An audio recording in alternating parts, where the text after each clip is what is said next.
ભગવાન શ્રી રામના ગુણગાન અલભ્ય અવસર હરિ અનંત હરિ કથા અનંતા અનંત ગુણગાન લિખતી યદિ ગૃહિત્વા શારદા સર્વકાલમ સતત લખતા રહીએ, સતત બોલતા રહીએ, છતાંય એના ગુણનો પાર ના. જેમ જેમ ગુણગાન ગાતા જઈએ ને એમ આપણી શ્રદ્ધા ઓર બઢતી જાય. આમ શ્રદ્ધા પછી સ્થિર થતી જાય. અને જ્યારે શ્રદ્ધા સ્થિર થાય ને ત્યારે આપણો વિશ્વાસ અતૂટ બને.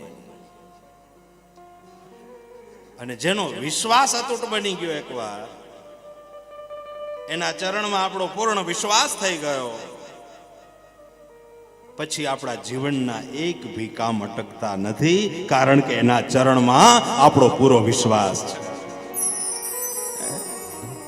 ભવાની શંકરો વંદે શ્રદ્ધા વિશ્વાસ રૂપિણો.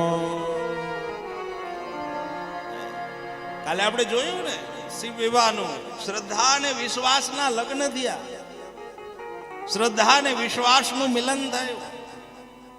અને જ્યાં શ્રદ્ધા અને વિશ્વાસ ભળે ત્યારે શું થાય તો કે ત્યારે એમાંથી એક પુરુષાર્થ પ્રગટ થાય. એક પુરુષાર્થ જે કાર્તિકેય કહેવાય. આપણે શ્રદ્ધા અને વિશ્વાસથી એક પુરુષાર્થ પ્રગટે અને ઈ પુરુષાર્થ જ અંદરના તારકાસુરને મારી શકે. આપણા અંદરના તારકાસુરનો વધ આપણો પુરુષાર્થ કરી શકે. પણ એના માટે આ બે ચક્રો જોશે, શ્રદ્ધા અને વિશ્વાસના. વિશ્વાસનું વટવૃક્ષ બને. એટલે ગોસ્વામીજીએ પહેલા આપણને વિશ્વાસ અને શ્રદ્ધાનું મિલન એટલે શિવચરિત્ર પહેલા સમજાયું. અને એના ઉપરથી એને નક્કી કર્યું જેને આમાં વધારે રસ હશે ને એને રામ રસ વધારે પ્રાપ્ત થશે.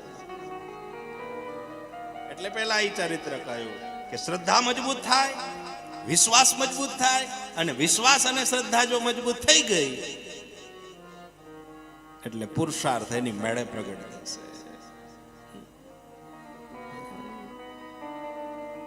અને છેલ્લે લખ્યું ચરિત સિંધુ ગિરિજારમણ બેદ ન પાવહિ પાર બરને તુલસીદાસ કિમી અતિમતિ મંદ ગવા. તુલસીદાસજીએ ખુદ એમ કહ્યું કે મારા જેવો મંદ બુદ્ધિનો માણસ, વિચારો, મારા જેવો મંદ ગવાર માણસ આ ચરિત્રને શું કહી શકવાનું છે? જેના વેદ પણ પાર ન પામી શક્યા હોય, શાસ્ત્રો પાર ન પામી શક્યા હોય, એ શું વર્ણન કરી શકવાના હોય એવું છેલ્લે કહ્યું છે. એટલે તમારો વિશ્વાસ જેમ બઢશે ને એમ તમને રામચરિત્ર વધારે સમજાશે. શ્રદ્ધા જેમ બઢશે એમ એમ રામ શું છે એ તમને ખ્યાલ આવશે.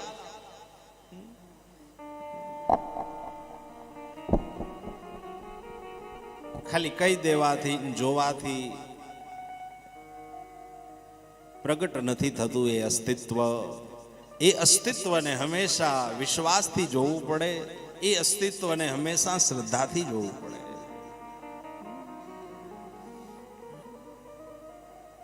એટલે વિવાહ ઉત્સવ થાય. અને ત્યારબાદ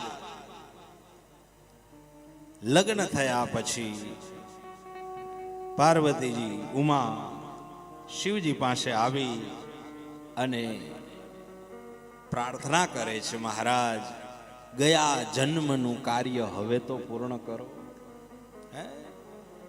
ગયા જન્મમાં ચાલતી હતી આ વાતો, કથા સાંભળવા માટે ગયા હતા, ત્યાં કથા ન સાંભળી, પરીક્ષા કરી રામજીની, પશ્ચાતાપ થયો, શિવ ત્યાગ થયો, ફરી વખત કથા શ્રવણ કરવા સામે બેઠા. વળી દક્ષનો યજ્ઞ થયો, ઈ કથા અધૂરી રહી. એમાં ગયા, છેલ્લે સર્વનાશ થયો અને પછી બીજો જન્મ થયો. આનો અર્થ એમ થાય કે કદાચ એક જન્મમાં રામ તત્વ ન મળે તો ચિંતા ન કરવી. પાર્વતીજીએ ત્રીજા જન્મે પ્રાપ્ત કરી હતી કથા.